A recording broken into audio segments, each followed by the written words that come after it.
उसको अपने बाण का नोक बनाया था।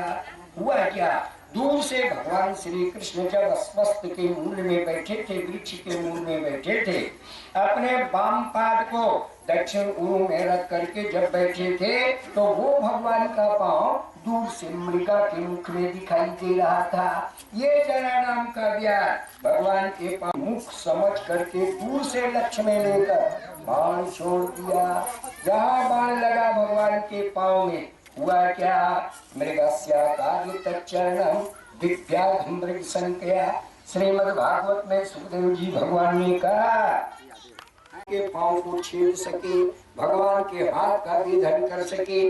फोटो बेचने वाले लोग फोटो बिकेगी इस मान से अनेक अनेक प्रकार के चित्र बनाते हैं, पर दुनिया में ऐसा कोई बाण नहीं, ऐसा कोई तलवार नहीं बना जो भगवान के पांव को छेद सके।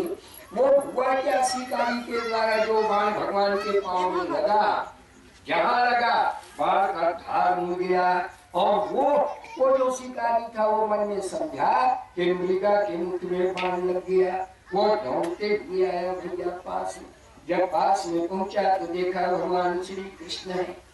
व्याकुल हो उठा वो जरा नाम का प्यार, तुरंत चरणों में दंडवत प्रणिपात हो गया और रोते हुए वो जरा नाम का प्यार जो था, उसने कहा भगवान जिनके स्मरण मात्र से जन्म जन्मांतर के सारे दुख नष्ट हो जाते हैं, उस भगवान के मंगलमय पांव में मैंने बाण का प्रयोग कर दिया। हे प्रभु, मुझसे जो अपराध हुआ है इसके कारण आप मुझको दंड दीजिए, दोबारा मुझसे ऐसी गलती न हो सके। उस समय भगवान ने कहा, अरे क्या, अरे जरा तुम डरो नहीं, जो हो रहा है, जो होगा, जो आगे भी हो चुका, वो सब मेरी इच्छा से हो रहा है, होगा और हो चुका है। तुम्हारी अपनी सब मम्मी के उत्पन्न होना, बढ़ना, उत्कर्ष होना, उत्पन्न होना और विनाश होना, ये तो सब मेरी अपनी इच्छा से होता है। इसलिए तुम मात्र भी खेद मत करो यार, उठो। तुम जो बाण मेरे पांव में मारे हो मेरी अपनी इच्छा थी। सुनो, जो जैसा करता है वैसा भरता है, मतलब देखी प्रभु आगे। मैं बाण मारा, उठ करके तुमने मुझको देखा, उस समय आज तुमने मुझको बाण मारा, मैं तुम्हें देख रहा हूँ।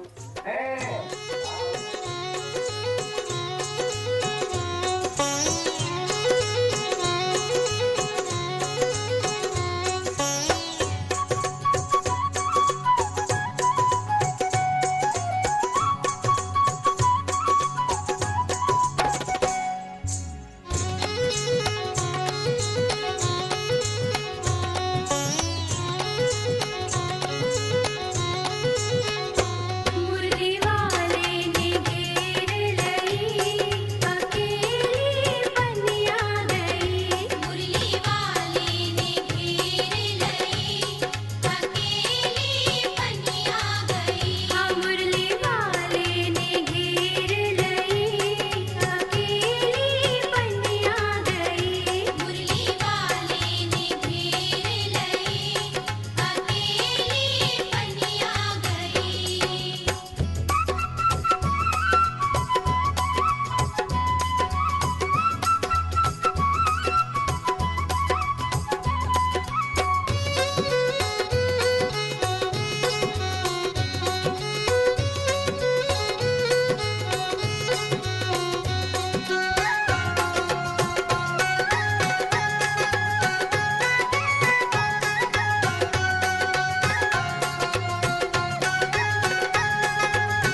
जिसका नाम वज्र है उसको राजा बना करके मथुरापुरी में राज्याभिषेक कर दिए और स्वयं यदुवंशियों के साथ स्वयं अर्जुन जी उनके साथ सहयोग करते हुए राज्य करना शुरू किए। मथुरायाम तथा वज्रम सूर सद्योतवंशी 5 राजा 138 वर्ष तक इस धराधाम में राज्य करेंगे। प्रद्योत राजाओं के बाद इस धराधाम में शिशुनाग नामक राजा होगा, उसके बाद महानंदी नाम का राजा होगा। ये 10 राजा 360 वर्ष तक के इस धराधाम में राज्य करेंगे। महानंदी का पुत्र अपनी माता सुद्री के गर्भ से उत्पन्न होकर नंद नाम से विख्यात होगा भैया। इसी का दूसरा नाम महापद्म होगा। ये चक्रवर्ती राजा क्षत्रियों को नाश करने में दूसरा परशुराम होगा। बोलो राधा कृष्ण भगवान। इसी के समय से प्रायः अधार्मिक शुक्र राजा इस धरती पर होना शुरू हो जाएंगे। नंद के सुमाल्य आदि 8 पुत्र होंगे।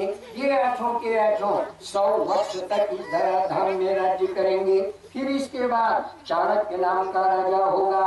चाणक्य के ऊपर विश्वास रखने वाले नंद को पुत्रों के सहित मारने के बाद मौर्य वंश के प्रथम राजा चंद्रगुप्त इस धराधाम में राज्य करेंगे। फिर उसके बाद बारिशर नाम का राजा होगा।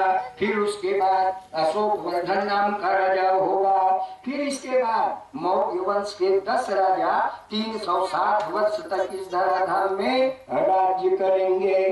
फिर उसके बाद बृहद्रथ नाम का राजा होगा।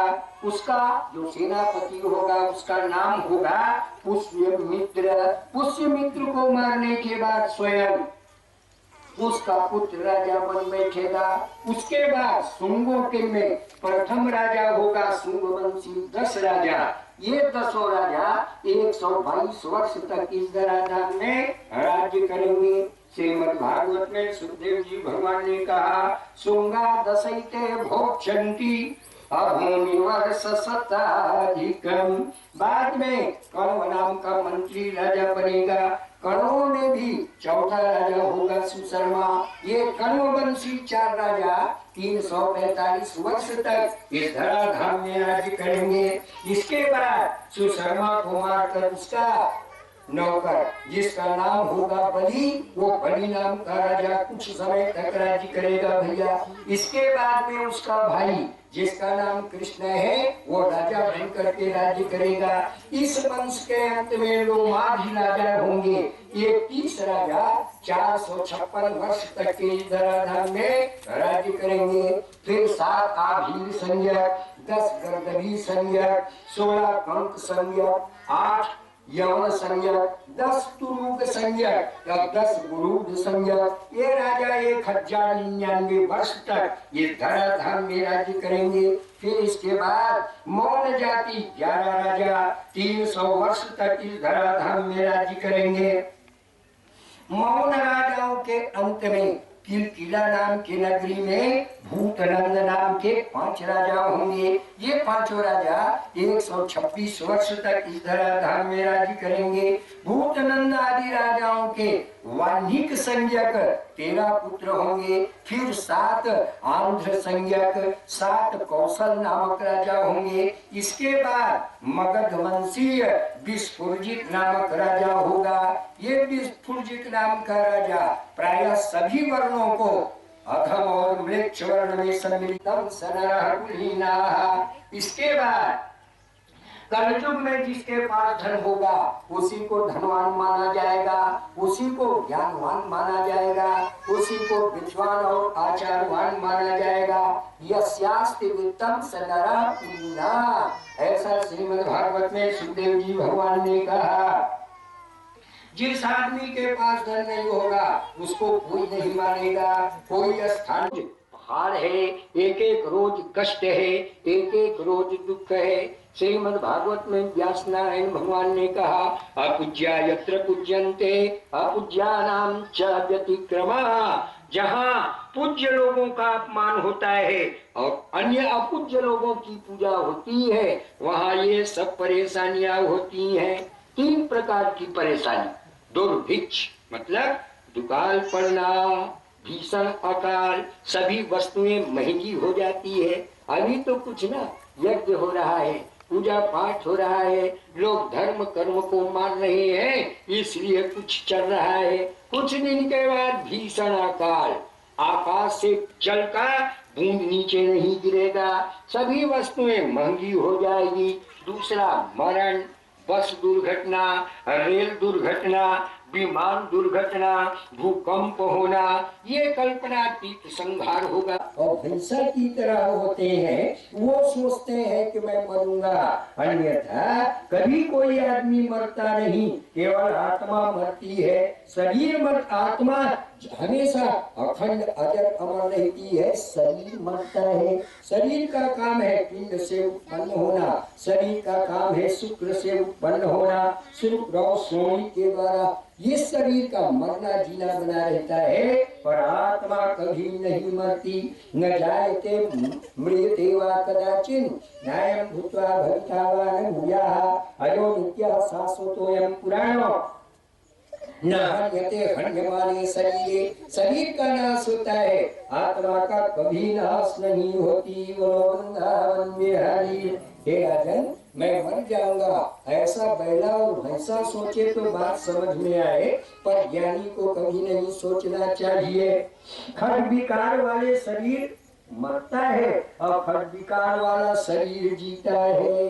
बीज और अंकुर से बीज के समान पुत्र पौत्रादि के रूप में सकते हो। आप कृष्ण बन सकते हो, आप सर्वशक्तिमान बन सकते हो, पर कृष्ण का जो गुण है, राम का जो गुण है, आप में उतरे तब। यदि कहीं आप सोच लेते हो कि मैं जी हूँ, फलाना लड़का, फलाना बेटा, यहाँ तक जैसे आप एकदम नीचे उतर करके कहीं सोचते हो कि मैं मरने वाला जीव हूँ, तो कभी ब्रह्म को प्राप्त नहीं कर सकते। तुम उस ईश्वर के दिव्य आत्मा हो, उस आत्मा को स्मरण करो कि मैं स्वयं राम जी विद्यमान है मेरे हृदय में, मेरी आत्मा चैतन्य है। आत्मा कभी मरती नहीं, आत्मा कभी जलती नहीं, आत्मा को पानी डुबा नहीं सकता, आग जला नहीं सकती। नैनम छिन्नन्ति शस्त्राणि का जो सांप था वो स्वर्गलोक से नीचे आया, नीचे आने के बाद वो सांप ब्राह्मण का रूप धारण कर लिया। वो वृंदावन बिहारी लाल की जय। वो ब्राह्मण स्नान किया, धोती पहना, सांप ब्राह्मण के भेष में चला। उधर से अपने गांव से कश्यप नाम का जो ब्राह्मण था, वो ब्राह्मण महाराज परीक्षित जी को तक्षक नाग के काटने पर जो जहर चढ़ेगा उसको उतारने के लिए वो कश्यप ब्राह्मण चला। बड़ो वृंदावन बिहारी। दोनों ब्राह्मण का संबलपुर के चौगड्डा में भेंट हो गया। बोलिए दुनिया के जितने सांप पिटिया से लेके अहिराज तक का सांप मर जाएगा, तक्षक मर ही कि नहीं, मरे पड़ी होकर ददल मरे पड़ी।